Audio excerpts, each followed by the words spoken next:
All right. So this video is about abstracts, and it's one of the things that Jack and I are really proud of in the MRes. This technique we're going to teach you today, or at least in this video today, whichever day it is that you're watching. One of the reasons we're really proud of it is that it seems to be something that really works. It's really simple, it's easy to follow, and it's reliable. It produces abstracts that work, that are functional, and that do the job that they're intended to do, which is to inform and persuade readers to read your work. So just before we get on, we've got special guest Trixie here. Trixie's going to sit in. She's just observing the lecture today, so I hope you don't mind. Anyway, right. So why are we interested in abstracts? I guess one of the things that we're really interested in when we do writing in an academic context is convincing people to read our work. And obviously in the context of journal articles, we have this problem that is there are lots and lots of journals out there, and we need to help our readers understand whether what we've produced is something that they want to read or not. But then we also, unfortunately, in a little bit of a situation where we're competing with other writers. And so we need to convince, not just tell people what our article is about, but convince them that they ought to read our article. So when we start to think about abstracts in that way, as the kind of opening act in your addition of value to your reader, we can begin to see that there are certain ways that we ought to put abstracts together. For us in research and development, and it still says research design too. There you go. Even a pandemic can't stop me making basic errors and being behind on things. Anyway, in the context of research and development too, we have this additional challenge, which is that what you're doing here is proposing research. So it's important to start thinking about the differences between an abstract that is intended to describe an article and an abstract that's intended to describe a proposal. So that's what this page is about. All of you will have already gone through the process of having to do a project description. Project description is something that often appears in grant applications. It's usually the first thing that a reader will see. Often, like with the case of the ARC or NHMRC, it's a really constrained piece of writing. So it might only be kind of 100 words or so. In that respect, it functions like an abstract. Its purpose is to tell grant assessors, what is this grant about? What am I going to find if I open up this grant application, and look inside it? What can I expect the project to be shaped like? So it is, in the sense of applying for things, in the aspirational or the promissory sense, it's trying to convince somebody to be interested in the project that you want to pitch to them. And so when we think about that difference between an abstract for a research proposal and an abstract for a research article, we have these kind of parallels going on, we think. A research proposal is forward-looking. That is, it's talking about stuff that hasn't taken place yet. So it's promissory, it's prospective. It's looking forward to things that could be done, problems that exist right now, but things that could be done about those problems in the future. Whereas with a research article, what you're talking about is work that you've already done, you've already completed, you've already written it up. That's quite a different language game and problem to be participating in. The second issue is the idea of the kind of who cares, the so what question about the impact and significance of the work. In the context of a grant proposal, you're talking about potential, what the research project might be able to help with. Whereas in the context of a research article, you're talking about your conclusions and your results, what you found, and why that's interesting or important. So again, another little challenge there for us. And then finally, in the context of proposals, where we're talking about asking for permission, and that permission, let's be frank, is cash. You're asking for money essentially to do work. Whereas in a research article, what you're doing is asking for readers to pay attention, and what you're trying to do is to change the way they think about the world. Whereas in the context of a research proposal, what you're doing is identifying that there's a problem, still changing the way that the grant assessor thinks about the world, but really emphasizing a problem. You're saying, here is a problem that needs to be, a critical need that needs to be addressed. Whereas in a research article, you're saying, I looked at a critical need, a real research problem, and I think you ought to think about it in this way. More or less, that's what we're trying to do. And in an abstract, you're setting all of that up. All of that up is being set up in the abstract to either your proposal or to your article, your research article. All right. So what we'd like you to do now, we're going to try this for this video, is if you either just press pause right now and give it a bit of a go. Just free write a few sentences, like what's your project about? What are you trying to do in your project? What problem are you addressing, and why is that important? So go ahead and pause the video, and I'll still be right here. So if you don't pause the video, I'll just I'll give it a moment's silence, and then I'll start talking. But you should pause the video and write a few sentences. Pause now.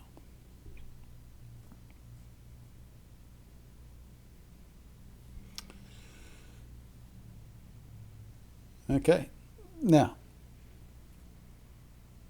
what we want to do when we're writing abstracts for proposals, for grants, is convey right away what's known as the critical need, like the urgent problem that needs to be solved in the research that we want to do. Why are we doing this project, essentially? And why is this a research problem that is worth doing? Why is it something that colleagues should care about? And not just colleagues in our own discipline, but colleagues who are responsible for making the decision to award a grant or not. And you can think of this in terms of, like, if you're interested in going on to do a PhD, you'll have to propose the PhD project and get it approved. But also if you're heading out into the business world, government, your life will be full of tenders and proposals. And in all of those instances, you're trying to identify a need to the person who's going to give you permission to go ahead and do that work. So we're interested in the critical need. And what we're trying to do is inform the reader about that need, give them a sense of why this is important, and then persuade them that it really is something that needs to be done. Why is this research project that you have in mind important? Why is it a valuable contribution? Why is it interesting to readers, to colleagues, I should say, rather than just readers? And as I said at the beginning, like in the context of journal articles, we have a problem about just profusion of work. Thousands of journal articles published every year, tens of thousands published every year. So lots of kind of parsing that you have to do as a reader to figure out which articles are for me. And we also know from some research that's been done, including a few articles in Science and in Nature, that often abstracts are the only things that people read. That is, that they'll only read the abstract and then they'll cite the article for the abstract that they just read in their research article. And that's a little bit of a problem, especially in certain sections. So I'm thinking in particular of one article in Science, I think it was, that was reporting on some research about clinicians in health services who were basing their clinical decisions on research findings, but having only read the abstracts of articles. That's a problem bigger than today's video, but I think it underscores the need to be really clear and concise and compelling in an abstract. But also, kind of starting to think further about why we're interested in abstracts, that old adage of first impressions matter. What you're doing in an abstract is priming your reader. You're setting them up to have expectations about what they can find inside the article or the proposal that you're writing, but also setting them up in terms of expectations about you as an author, about how good the article, how good the article is going to be for them. So we want to do a good job there, because if we turn our readers off at the abstract, we know it's just kind of basic social psychology. If we turn them off, if we negatively prime them in some sense, they're going to be predisposed to make poor, what we would think would be poor judgments about our work. It's the same kind of thing that obtains when we're doing public audience writing, where that notion of the opening really matters. Here the abstract is the opening. It's where you convince your reader to either read on or just put your article or your proposal to the side. And we've got a nice bunch of links on this page. We'll put the slides up on views, of course. Bunch of links that you should go and read. The first one there, another tenure track scientist bites the dust, is a compelling, sad read about how important it is to, one of the sub-themes is how important it is to write clearly in your work, that sometimes it comes down to, in the sense that sometimes only people only read abstracts. Sometimes your career depends on people being compelled by your abstract. It's for you to continue. Just looking down that list, in the some useful link, the second one, how to seriously read a scientific paper, great article in Science magazine. The science in the other one down there in PLOS, the blog in PLOS blog, this one, if you can see my mouse, is a good one too, about being careful when we read abstracts, that the abstracts for articles aren't always truthful. That is, the authors haven't done a great job of conveying what the article inside is really about, and that sometimes we can be misled by abstracts.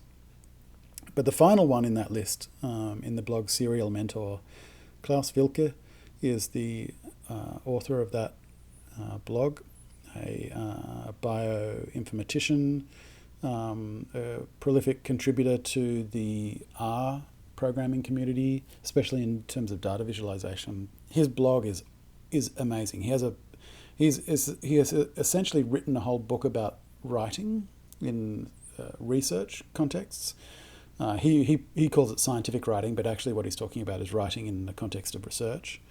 And the book is his blog. He just hasn't kind of turned it into a single publication.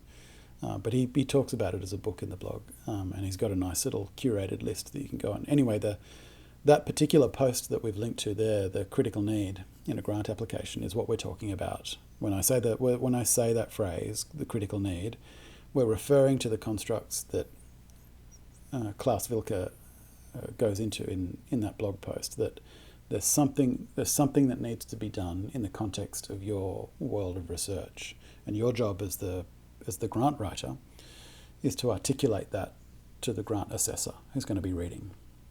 Really great blog post. Go and read it. Definite must read. Okay, so here is an abstract that I wrote for this, what would have been workshop, this video, this sequence in Researcher Development 2. I wrote it a long time ago now, riffing off an abstract that the thesis whisperer, Inga Mewburn, had written, and she was riffing off some stuff. You can see there's a reference in this abstract, riffing off stuff that Kamler and Thompson, 2006, had written about abstracts. This is an abstract to describe the workshop. So let's read it out loud. Many high-degree research students have to write abstracts for thesis proposals, journal articles, and conference presentations as part of their candidature. While there is a wealth of advice about writing, both in the humanities and the sciences, the steps required to produce a well-written abstract can be difficult to find. This workshop presents information about abstract writing and puts it into a movement-based framework that students can use to develop their writing skills.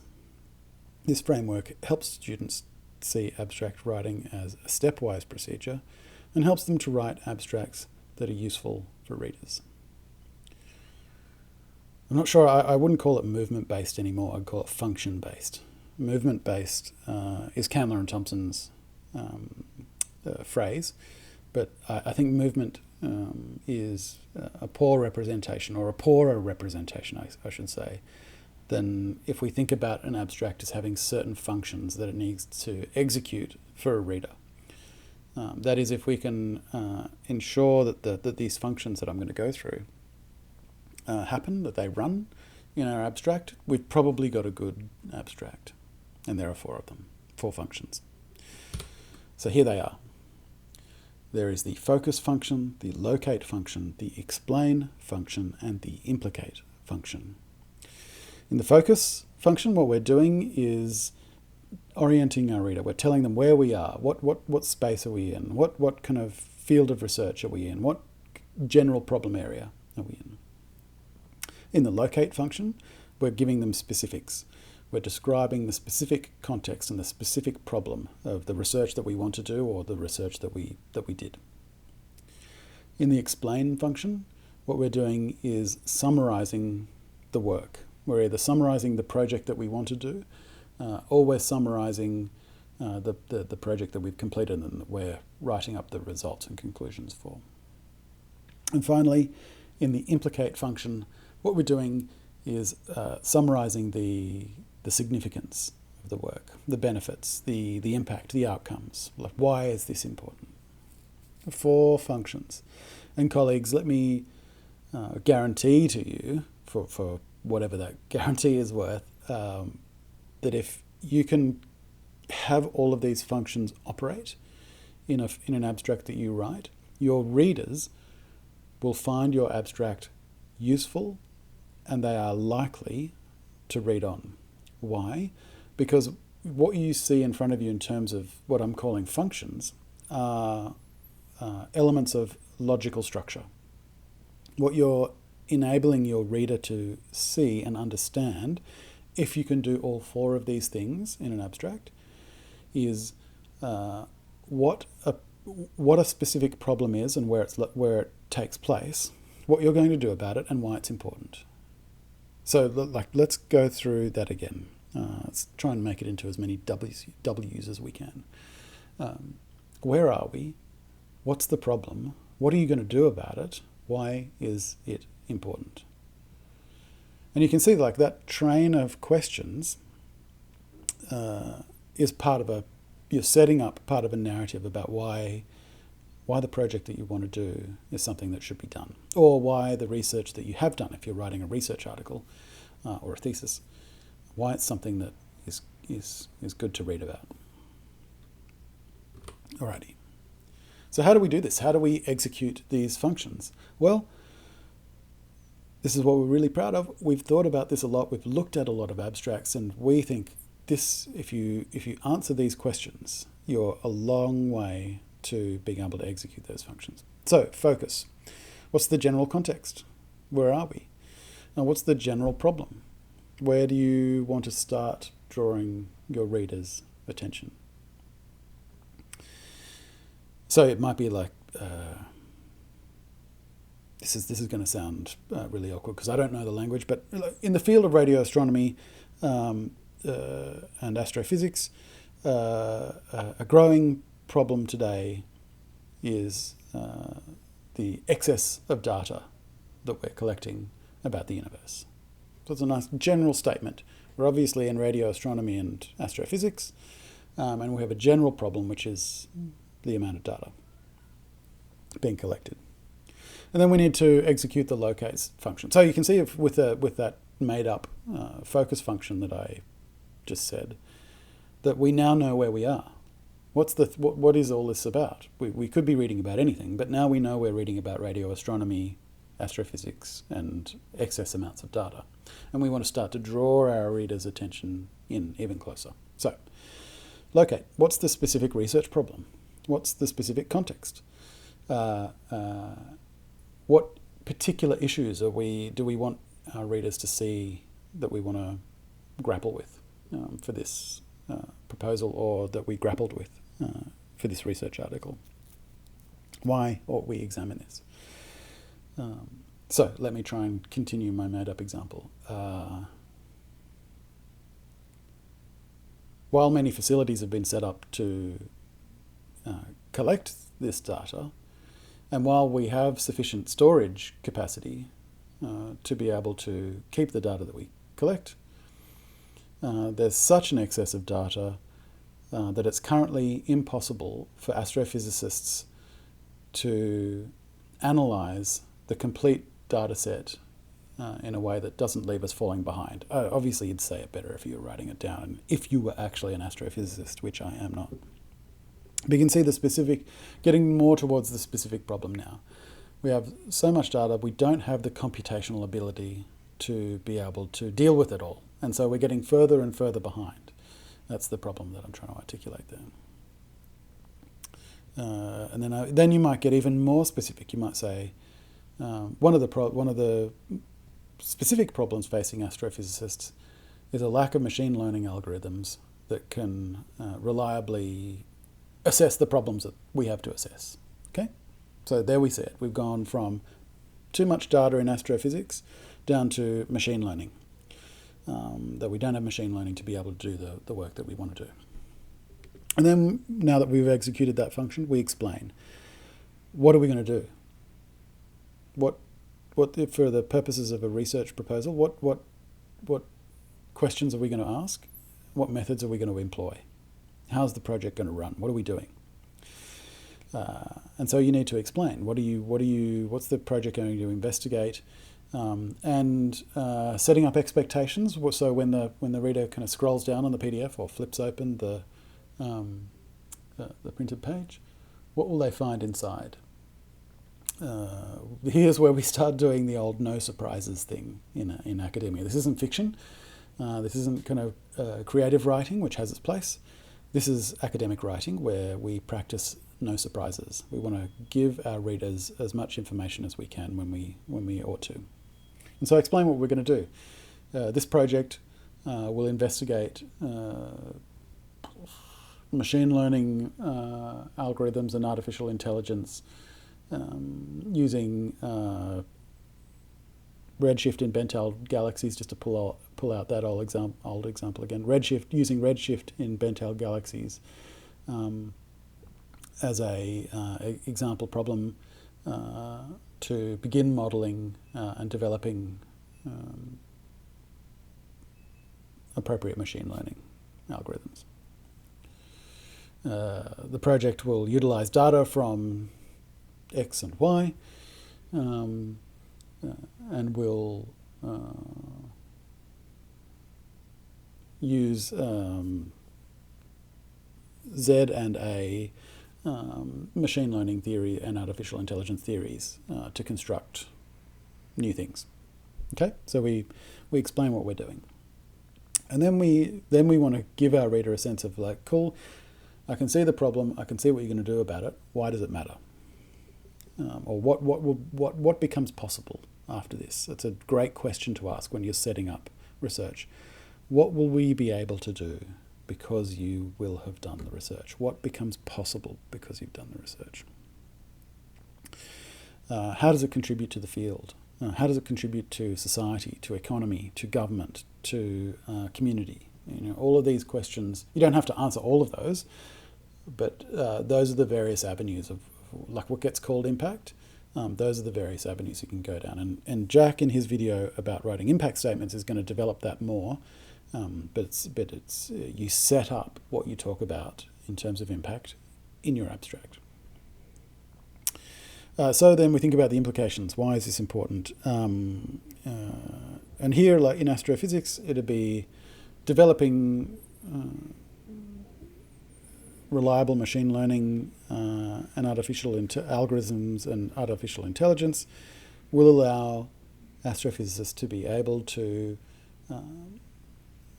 assess, analyse the amount of data that we're collecting. Because at the moment we're just it's raining down upon us and we're pouring it into tubs and we're just kind of putting the tubs under the house and not doing anything with it.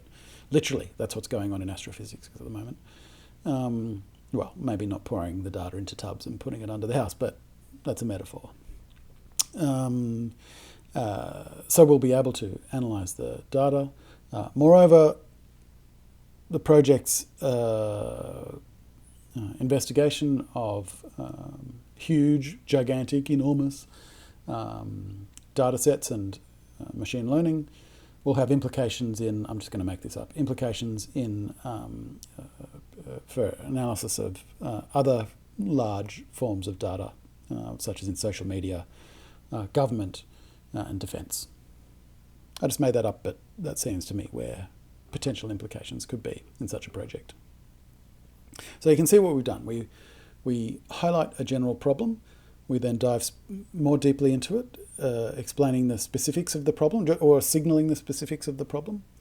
We explain what we're going to do in the project that we're proposing or that we did in the project that we're describing in a research article. And then we explain, or at least we signal, why is this important? Why does this matter? Why should you care as the reader? And hopefully they will have seen why they should care when you did your focus and locate functions. They'll have seen, oh yeah, that really is a problem. But now they'll understand how the problem connects elsewhere. So when we look back again at the abstract that I wrote for this session, this is how it breaks up in terms of those functions. I tried to do it as simply as possible and to just do it in single sentences. Obviously, in many abstracts, you'll have to use more words. I can't remember how many words this is, but I think the longest abstract that I've seen in a grant proposal is about 400 words, and roughly the same in research articles. Most of them are kind of about 150 to 250 words, tending towards the lower end. But here we go. So the four functions, and they're in order here as well, and they're not always in order in when you look at abstracts. So the focus function, many high-degree research students have to write abstracts for thesis proposals, journal articles and conference presentations as part of their candidature. There you can see we're in the context of high-degree research training and writing abstracts. So we know where we are. And then we go on to the locate function while there's a wealth. And locate functions often kind of they start highlighting the problem. A classic writing technique that you can use to set up a problem is to use the structure of the sentence to tell your reader that there's a problem. Yeah. So the first word in that sentence, while, that word while sets up for the reader that there's a problem coming. As soon as you've read the first sentence, the first word of that sentence, while, you know as a reader there's a problem. There's a while X, Y.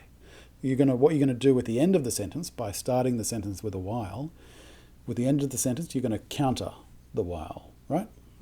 So while there's a wealth of advice about writing, so I know something about the advice about writing is wrong or problematic. While there's a wealth of advice about writing, both in the humanities and sciences, that's a subclause, the steps required to produce a well-written abstract can be difficult to find. So there's all of this advice, but the steps to produce an abstract are difficult to find.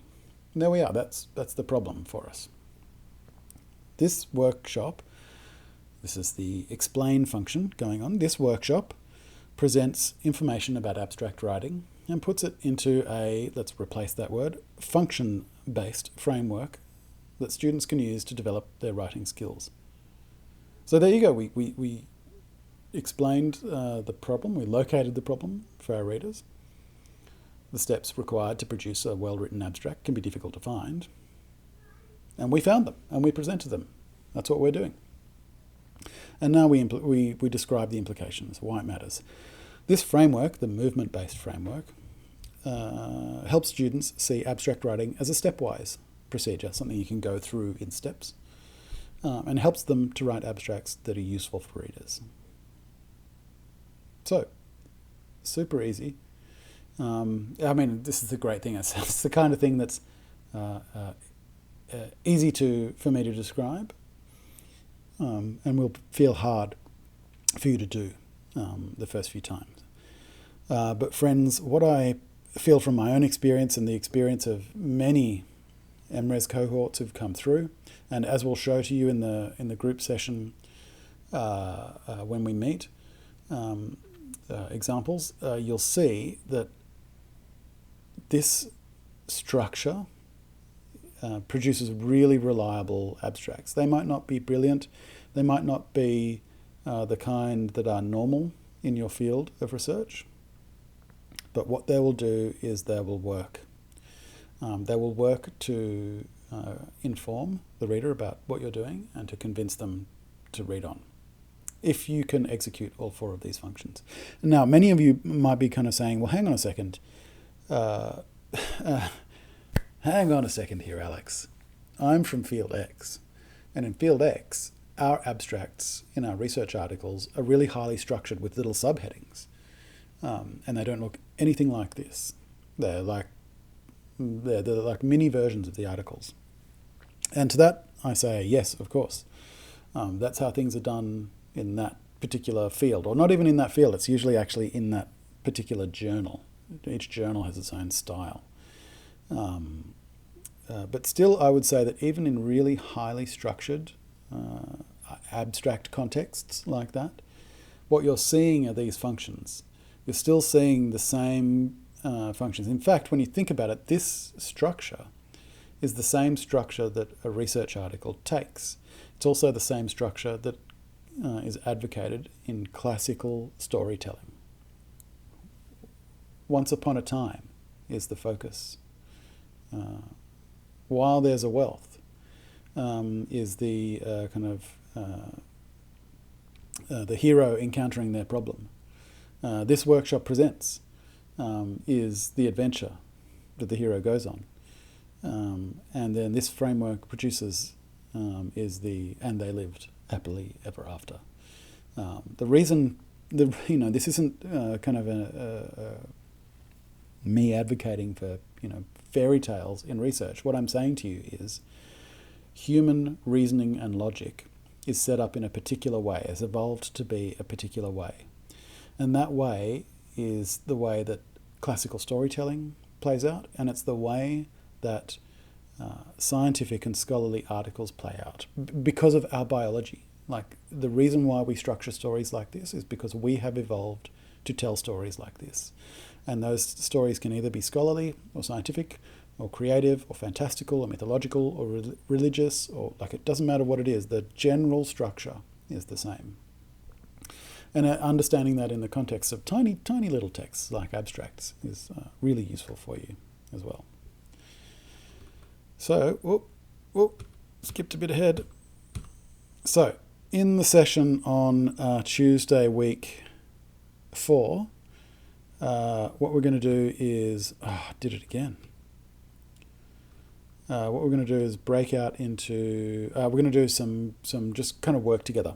We'll probably do a little bit of breakout stuff again. Me and Jack will take a room each, a breakout room, a Zoom breakout room again. And we'll just do a bit of small group work, trying to build some abstracts together, like your abstracts. Because what we want you to do is produce the draft abstract for assessment 1, 2, or 1B, however we should describe that, as a way of starting to build the abstract that will be in your thesis proposal.